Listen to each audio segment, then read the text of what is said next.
Alright, so good morning everyone. Welcome to my vlog. And for today's video guys, bali meron lang tayong pupuntahan. Meron po tayong adventure kasama po ng Team Manugtaklad. Sa inyo pong napapansin yung ating intro, isa pong napakagandang talon. Ito po yung Tigmanus Falls at doon po tayo pupunta. So, nakikita nyo guys na sobrang maganda talaga siya, pero di natin sukat akalain na sa pagpunta pala natin dito ay isang nakakatakot at nakakamanga o sabi natin nakakatuwa o mixed emotion na pwede nating may larawan papunta dito. Para sa mga karagdagang mga detalye guys, para malaman talaga natin kung gaano kaganda at gaano kahirap yung ating dadaraanan. So, let's go! Puntan po natin yung Tigmanus Falls na sinasabi nila. Alright! So, ayan, sakay ng ating motor. Bali kami po guys ay sumakay ng trailer o ng top down papunta doon. At yung takbo lang naman natin is 60 km per hour. Ayun, at nakarating tayo doon na walang kahirap-hirap at walang sagabal at saka maganda yung panahon. Pero pagdating natin mismo sa Laisca po is naulanan po tayo. Kaya ayun guys, kasama natin yung mga kaibigan natin, yung Team Manugtaklad. Nag-ayos po sila ng mga gamit. Yun, yung mga backpack nila guys, talang inaayos nilang mabuti para hindi po mabasa ng ulan. Buti lang yung iba, meron mga cover yung kanilang mga backpack, yung iba wala. Kaya yung ginawa nila is pinasok po nila sa isang plastic na supot. So ayan, nakikita natin yung ating guide at saka yung ating porter na siya pong sumundo sa atin sa Laisca po. And then pagkatapos nito guys is alis na po tayo, maglalakbay po tayo papunta sa Mount Tiriutiu, doon sa Sitio Tiring. Yun yung spot ng ating tour guide. Kaya guys, antabayan po ninyo at pupunta tayo doon kahit na umuulan. Bali, didiretso tayo doon para hindi po tayo abutan ng gabi dahil mahirap po sa daan pag gabi dahil madilim. Kaya kahit na sabihin natin na may dala tayong flashlight, pero mahirapan pa din tayo. Kaya tayo po ay alis na. So, let's go! So, ayan guys, pagkatapos natin ayusan lahat natin ng mga gamit, and then umalis na po kami ng Laisca po, dumiretso kami sa barangay proper, nag-login, and then umaw na po kami papunta sa spot po ng aming tour guide dahil may kalayuan pa po yun, mga 800 meters above sea level yung elevation ng lugar nila, dahil doon tayo matutulog. And then, nang tayo na guys, napagod po tayo, kaya dito sa tinatawag namin pahingaan, dito muna kami nagpahinga. Then, sa kalayuan po guys is matatanaw natin dyan yung puti, matatanaw natin yung ika-7 falls ng Bato Bugtong Bato. And then, dito po tayo magpapahinga saglit, and then, didiretso naman tayo, and then, mula doon guys, naglakad ulit tayo patungo dito, and then, ito naman yung huli na natin na pahingaan bago makarating doon sa spot ng ating guide. Ito yung tinatawag nila na Sitio Bandira. Ito yung luma na sitio, lugar na kung saan marami yung nakatira, pero yung mga nanirahan po dito is nag-transfer na po sila sa barangay proper po ng Barangay Tuna. Dito tayo nagkatuwaan kasama natin mga kaibigan dahil marami po tayong kwento, marami po tayong dalang kwento, at yung mga kasama natin is tuwang-tuwa sila sa ganito mga gawain. So, ayan guys, stay tuned lang, and then update ko na lang kayo later. Alright. Diyan magita sara ng mga amigo nga hapuon, kadangat rin dyan guys. Una rin ito, una rin. Mandi mo lagas. Nandiyan kami guys, kaso bilom ang panahon ba? Bag-ulang nag-unpat ang urang, pero katariti pa. Kang nagligad gali guys nga agi na mo dyan pista, may gaihaw kang baboy nga kon Bisaya kadyata na pura tawar nag-alin manukot pa kami dahil guys kang kapi kasura tao balayda ay lang nagro maan amo lang dyan libot-libot lang kita anay di pagid nan si Kailod. Hindi, kamusta ba yung mga libot-libot sa Sitio Bandirahan?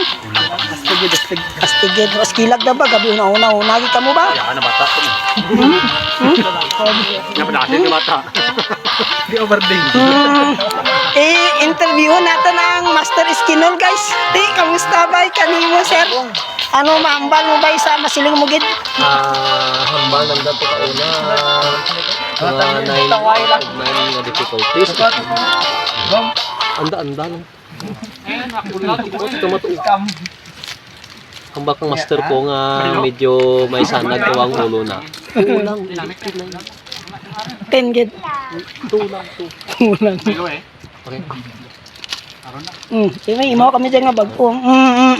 Te, imo tanabay ma'am. 42 days video dyan mo. Te, kamusta ang imo nga libot-libot sa Baluarte ni Master Eskinol? Winsan. Okay lang dati. Si Kim Tanakim. Kamusta Kim? Grabe, kapapanihol para tana. Plus kila ga, una-una gida. Kapamabasa. Kapoy ko no, pero kaya. Sige salamat kid Kim te amo lang dya japagid ang master kang tanan ay te gamay ubol ninyo Gamay gani. Gamay. Ayaw ang ano. tinabi para maubos ko tanso sa puno na ba ge te ano ba tanay mo sa mo dyang tao nagdara ka namo di jagid una credit din sa mga amigo kay amigo Jujan Agustin baydan to tanda ka dya ang amon nga chef pagabot mo sa balay Dakara. Medan karan. Sige, dyan kita da. Kay Musyo Medan karan. Kumanda. TV Sir. Ito naman guys is ikalawang araw po natin and then palis na po tayo, papunta na po tayo sa Tigmamos campsite and then inumpisan po natin yung ating paglalakbay sa pamagitan ng panalangin and then ito was led by Pastor Jenson Mandia. So tara guys, manalangin po tayo kasama. Alright. Magtanang makita naman dito kung batsagan. Teach us how to appreciate you. Ma-worship naman ikaw as we travel to Tigmamos Falls. We bring back the glory, honor, and praise in Jesus' name. Amen. Amen. So let's go to Rumble. Alright. So to Maliao River.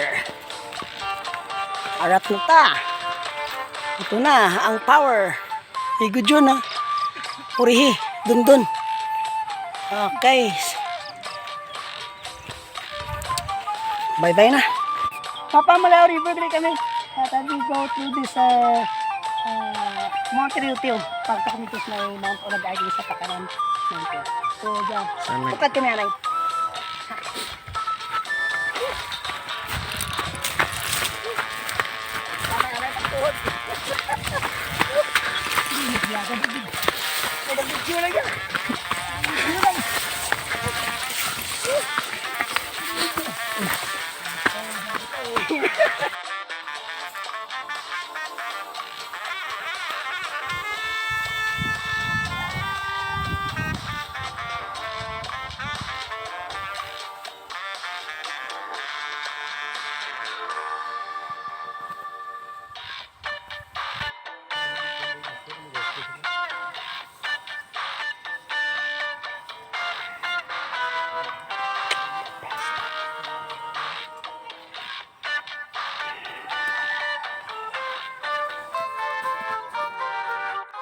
So, ayan guys, update tayo. Pagkatapos ng halos 4 na oras na paglalakad sa tuktok ng mga bundok, nakarating na din tayo dito sa Payunan, dito sa gilid ng Maliao River, na kung saan dito po kami nananghalian, dito muna kami nagpahinga, and then mga alas 3 ng hapon, bumiretso kami sa campsite, nag-set up ng tents kahit na umulan, dahil hapon na at umulan na din, kaya ayun, napilitan kaming tumawid ng ilog. Medyo may kalakasan yung ilog na tinatawid natin, pero walang problema dahil tulong-tulong yung mga kasama natin sa team. Ayun, nakikita natin na kahit ganun siya kahirap, nag-enjoy yung mga kaibigan natin.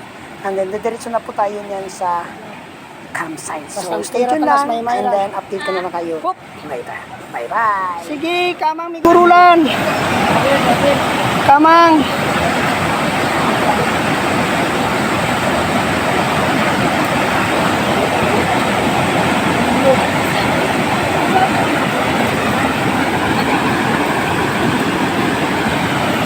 Malaktod kami guys pagto sa campsite. Transfer kami. Tapos maganging pinaka-powers tanan.